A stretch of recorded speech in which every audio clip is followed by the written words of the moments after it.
Welcome to our YouTube channel, Tuition Home Coaching Center. Please subscribe to our channel to get more videos like this. Thank you all.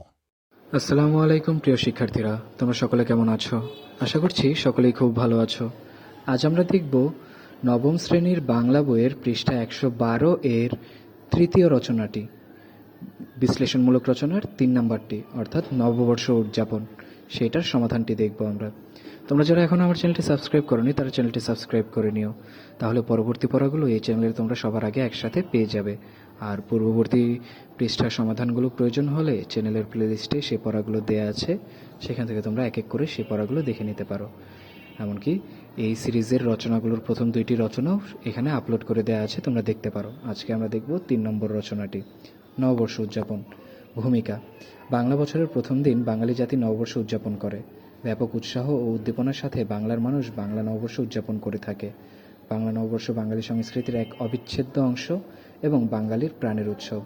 নানা আয়োজনে এই দিনটি উদযাপিত হয়। মঙ্গল শোভাযাত্রা, রমনার বটমূলে সাংস্কৃতিক অনুষ্ঠান, হালখাতা অনুষ্ঠান, বৈশাখী মেলা, বলি খেলা, ঘোড়দৌড়, সারা দেশের বহু স্থানে সঙ্গীত অনুষ্ঠানে আয়োজন করে বাঙালি জাতি এই উৎসব পালন করে। বঙ্গাব্দ বা বাংলা সনের ইতিহাস: কোনো কোনো ইতিহাসবিদ মনে করেন বাংলার সুলতান হোসেন শাহ বাংলা সনের প্রবর্তক। কারো কারো মতে দিল্লি সম্রাট আকবর বাংলা সন প্রচলন করেন। তবে সুলতান হোসেন শাহের সময় 903 হিজরি বাংলা সনের প্রচলন হলেও সম্রাট আকবরের সময় 963 হিজরি থেকেই এটি সর্বভারতীয় রূপ লাভ করে। নববর্ষের উৎসব: বাঙালির প্রাচীনকাল থেকেই নববর্ষ উদযাপন করে আসছে। তখন বছর শুরু হতো অগ্রহায়ণ মাস থেকে। এটি ছিল ফসল কাটার সময়। সরকারি রাজস্ব ও ঋণ আদায়ের এটিই ছিল যথার্থ সময়। পরে বঙ্গাব্দ বা বাংলা সনের প্রচলন হলে বৈশাখ মাস থেকে বর্ষগণনা শুরু হয়, আর বাঙালিরা পহেলা বৈশাখে বাংলা নববর্ষ উদযাপন করে। বাংলাদেশে নববর্ষ উদযাপনে এসেছে নতুন মাত্রা। বর্তমানে আমাদের দেশে রাষ্ট্রীয়ভাবে নববর্ষ পালন করা হয়। পহেলা বৈশাখ: বিগত দিনের সমস্ত গ্লানি মুছে দিয়ে পাওয়া না পাওয়ার সব হিসেব চুকিয়ে প্রতি বছর আসে পহেলা বৈশাখ, বাংলা নববর্ষ। বাংলা নববর্ষের অন্যতম আকর্ষণ হচ্ছে বৈশাখী মেলা। জাতি, ধর্ম, বর্ণ নির্বিশেষে সব মানুষের মহামিলন ক্ষেত্র এই মেলা। এই মেলায় আবহমান গ্রাম বাংলার সাংস্কৃতিক কর্মকাণ্ডের একটি পরিচিতি ফুটে ওঠে। বাউল, মারফতি, মুর্শিদি, ভাটিয়ালি সহ বাংলাদেশের বিভিন্ন অঞ্চলের লোকগানে মেলার আকাশ বাতাস মুখরিত হয়। যাত্রা, নাটক, পুতুল নাচ, সার্কাস, নাগরদোলা ইত্যাদি মেলায় বিশেষ আকর্ষণ সৃষ্টি করে। মেলায় পাওয়া যায় মাটির হাঁড়ি, বাসনকোসন, পুতুল, বেত ও বাঁশের তৈরি গৃহস্থালির সামগ্রী, তালপাখা, কুটির শিল্পজাত বিভিন্ন সামগ্রী, শিশু কিশোরদের খেলনা, মহিলাদের সাজসজ্জা ইত্যাদি। এছাড়া চিড়া, মুড়ি, খই, বাতাসা সহ নানা রকমের মিষ্টির বৈচিত্র্যময় সমারোহ থাকে বৈশাখী মেলায়। বাংলা নববর্ষের আরেকটি আকর্ষণ হালখাতা। গ্রামেগঞ্জে শহরে ব্যবসায়ীরা নববর্ষের দিন তাদের পুরনো হিসাব নিকাশ শেষ করে নতুন খাতা খোলেন।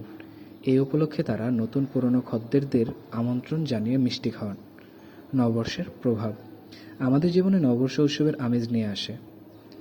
নববর্ষের দিন ছুটি থাকে, পারিবারিকভাবে বিশেষ খাবারের আয়োজন করা হয়, বন্ধুবান্ধব, আত্মীয় স্বজনকে নিমন্ত্রণ জানানো হয়।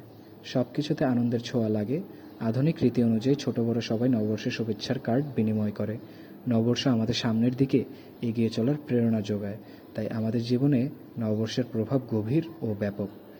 নববর্ষের তাৎপর্য: বাঙালি নববর্ষের উৎসব নির্মল আনন্দের উৎসবধারা। ধর্মবর্ণ নির্বিশেষে এটি আজ আমাদের জাতীয় উৎসব। নববর্ষের সামাজিক ও সাংস্কৃতিক কর্মকাণ্ডে আমরা আমাদের জীবনবাদী ও কল্যাণধর্মী রূপটি খুঁজে পাই। আমাদের ঐতিহ্য ও সাংস্কৃতিক চেতনাকে প্রত্যক্ষ করি। বাংলা নববর্ষ তাই বাঙালির সারা বছরের আনন্দের পসরা বাহক। উপসংহার: বাংলা নববর্ষের প্রথম দিনটি আসে স্বগৌরবে নিজেকে চিনিয়ে সবাইকে জানিয়ে। আমাদের জীবনের নবচেতনার সঞ্চার করে। পরিবর্তনের বার্তা নিয়ে আসে নববর্ষ। পুরাতনকে ঝেড়ে ফেলে সে আমাদের জীবনে নতুন হালখাতার প্রবর্তন করে।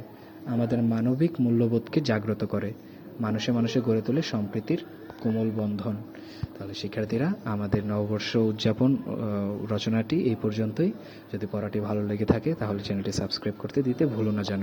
আর পরবর্তী রচনাগুলো এই চ্যানেলে তোমাদের জন্য খুব শীঘ্রই আমি আপলোড করে দিব, তাই চ্যানেলটি সাবস্ক্রাইব করে সাথেই থাকো। ধন্যবাদ সকলকে।